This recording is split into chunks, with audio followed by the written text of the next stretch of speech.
बडहाल वाले इशू को हाईलाइट किया है, जिसकी वजह से ये लाइमलाइट में आया और इतनी सहायता हमें मिली है। तो मैं आपके जो चैनल्स हैं इनके थ्रू पब्लिक को बताना चाहता हूँ कि गवर्नमेंट इसको लेके बहुत संजीदा है। हम दिन रात इस पर मेहनत कर रहे हैं और ख़ासकर जो बडहाल की अवाम है उससे मैं अपील करना चाहता हूँ कि आपने किसी हड़बड़ाहट में नहीं आना, पैनिक में नहीं आना है। आपको जो रजौरी शिफ्ट किया जा रहा है वो आपकी बेहतरी के लिए, आपकी भलाई के लिए किया जा रहा है। बहुत सारे लोगों ने सुबह सवालात भी उठाए थे कि उनके माल मवेशी का क्या होगा अगर लोगों को यहाँ पे शिफ्ट किया गया है। तो उसके लिए मेरी डिस्ट्रिक्ट एडमिनिस्ट्रेशन के साथ बात हुई है। एडिशनल डिप्टी कमिश्नर साहब सुबह 6 बजे के बडहाल विलेज में स्टेशन हैं और तकरीबन 20 लोगों की जो वेटनरी के जो डिपार्टमेंट के लोग हैं, वेटनरी डॉक्टर हैं और बाकी जो हेल्पर हैं वो वहाँ पे पहुँच चुके हैं। उन लोगों के माल मवेशी का ध्यान रखने के लिए वो फॉडर, पानी का पूरा इंतजाम वहाँ पे कर दिए गए हैं। लोगों को उनकी सेफ्टी के लिए शिफ्ट किया गया है रजौरी। इसमें घबराने की, परेशान होने की ज़रूरत नहीं है, क्योंकि कुछ ना कुछ ब्रेक थ्रू जो है वो मिल चुका है कि ये प्रॉब्लम क्या है, डिजीज़ क्या है। जो कुछ एक टेस्ट पहले ICMR ने किए थे उसमें LD कार्ब करके न्यूरोटॉक्सिन जो इसमें पाया गया था। तो जो एजाज को यहाँ से PGI चंडीगढ़ शिफ्ट करने से पहले उसी का एंटीडोट दिया गया था, उस एंटीडोट ने वर्क किया है और PGI चंडीगढ़ में भी उसको वही ट्रीटमेंट दिया जा रहा है। और आज सुबह मेरी वहाँ पे बात हुई थी, एजाज जो है वो होश में आ चुका है और मेडिसिन को अच्छे से वो ट्रीटमेंट को रिस्पॉन्ड कर रहा है और स्टेबल है। ये हमारे लिए एक राहत की बात है। उसके साथ साथ कल 3 बच्चियों को यहाँ से डिविजनल कमिश्नर साहब ने हमारी मदद की थी और एक एयरफोर्स का खासकर मैं शुक्रिया अदा करना चाहता हूँ कि उन्होंने अपना चॉपर दिया और उन लड़कियों को हमने जम्मू शिफ्ट किया था। शिफ्ट तो यहाँ से रेफरल तो उनका यहाँ से PGI चंडीगढ़ का बनाया था, लेकिन आगे से उनके लिए एयर एम्बुलेंस का अरेंजमेंट नहीं हो पाया, क्योंकि यहाँ पे ड्यूल पावर सिस्टम है। किसी के हाथ में भी एब्सोल्यूट पावर नहीं है। एक पावर हाउस, एक पावर सिस्टम जो है वो लेफ्टिनेंट गवर्नर साहब के हाथ में है।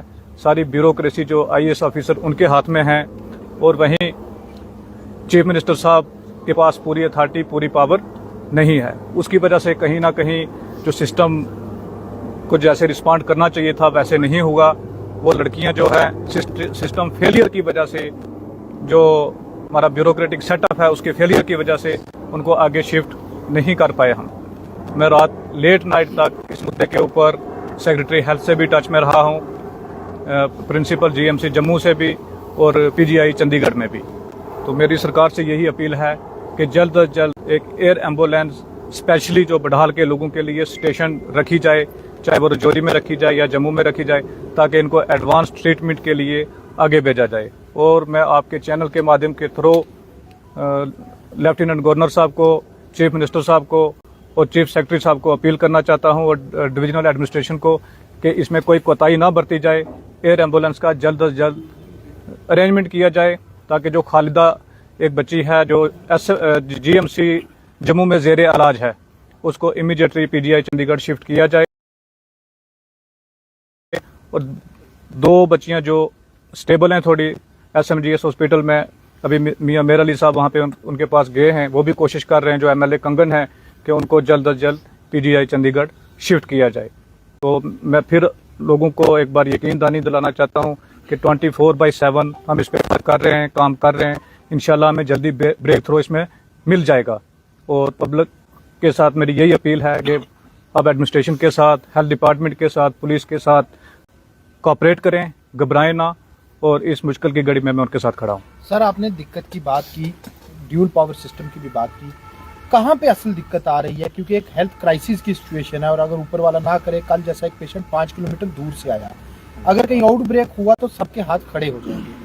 अगर आपने कहा कि फिर भी proper response mechanism top level पे नहीं है, दिक्कत कहाँ पे आ रही है? दिक्कत एक तो पॉलिटिकल टसल, सेंटर और स्टेट का रिलेशन जैसा होना चाहिए था वैसा नहीं है, वैसा रिस्पांस नहीं है।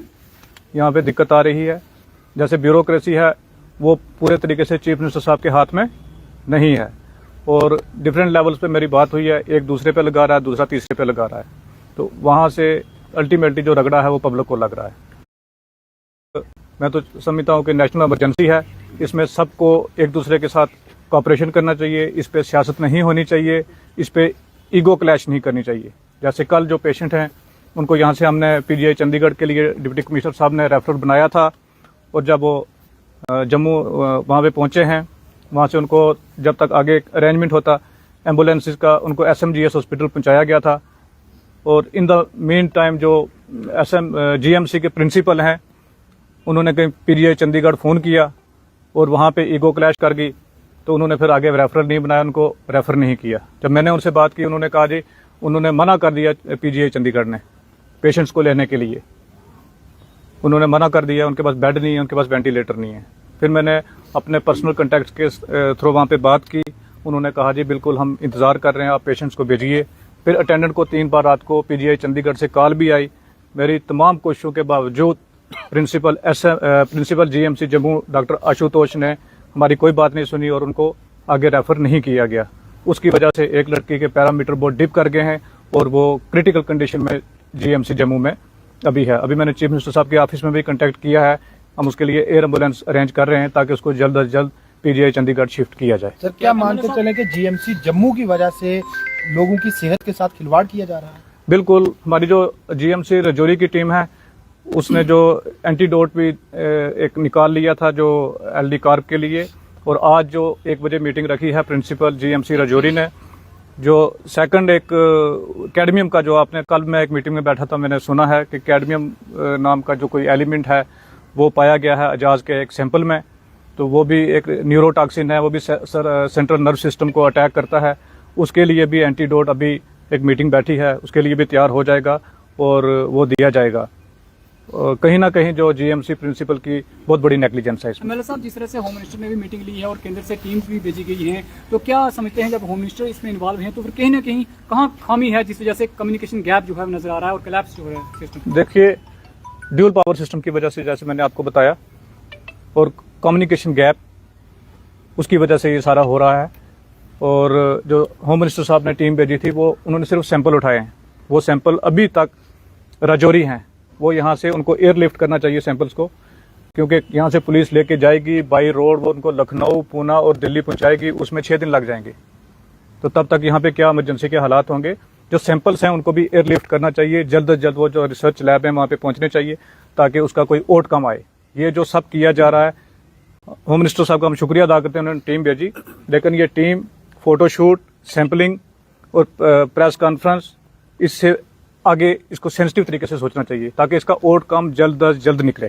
सर आप क्या कहते हैं कि सियासी रंजिश की बिना पर आवाम को मौत के मुंह में धकेला जा रहा है? हालांकि सरकार में आप हैं, CM आपके हैं, लेकिन फिर भी इस तरीके की रंजिश जो है क्यों? देखिए, बिल्कुल जैसे मैंने कल हर एक दरवाजा खटखटाया, मैंने डॉक्टर जितेंद्र सिंह साहब से बात की, मैंने LG साहब को भी मैसेज डाला, चीफ मिनिस्टर साहब के साथ भी बात की, लेकिन एयर एम्बुलेंस अरेंज करने में हम जम्मू से पीजीआई के लिए फेल हो चुके। इससे मुझे लगता है कि जो ड्यूल पावर सिस्टम है इसकी वजह से हमारी ज़िंदगियों के साथ खिलवाड़ हो रहा है, और इसके लिए पब्लिक को जागना पड़ेगा, पब्लिक को उठना पड़ेगा और इस ड्यूल पावर सिस्टम को ख़त्म करना चाहिए ताकि पावर सिस्टम एक हो। ये हमारी ज़िंदगी का और मौत का मसला है।